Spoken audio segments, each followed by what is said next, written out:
networking devices. Data communication refers to the exchange of data between two connected devices. यानी कि जो data transfer होता है वो दो उसमें जुड़े हुए दोनों डिवाइसेस से होता है. डिवाइस का मतलब यंत्र होता है. A network communication device is a device that can be used to move information from one system to another. यानी एक डिवाइस जो होता है वो एक सिस्टम से दूसरे सिस्टम में कम्युनिकेशन यानी कि नेटवर्क में इंफॉर्मेशन को ट्रांसफ़र करता है with in the same network. और वो एक ही नेटवर्क में दोनों आपस में जुड़े होते हैं तो एक से इंफॉर्मेशन दूसरे में जाती है. तो डिवाइस होता है within two different types of network, जहाँ फिर एक ही नेटवर्क में जाए फिर एक नेटवर्क से दूसरे नेटवर्क में.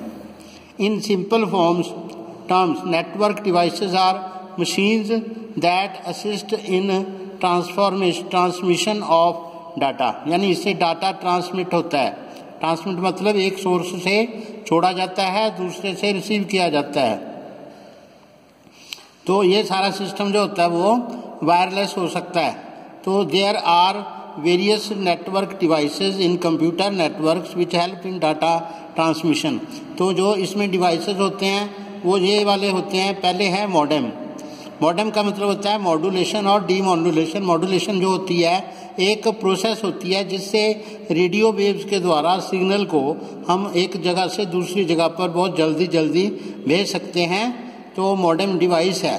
तो हब हमने पहले अभी पढ़ा था को कि जहाँ पर बहुत सारे कंप्यूटर आपस में जुड़े होते हैं उसको हब कहते हैं. तो स्विच और राउटर और ये ब्रिज भी है, गेटवे है और ब्राउटर है और रिपीटर है.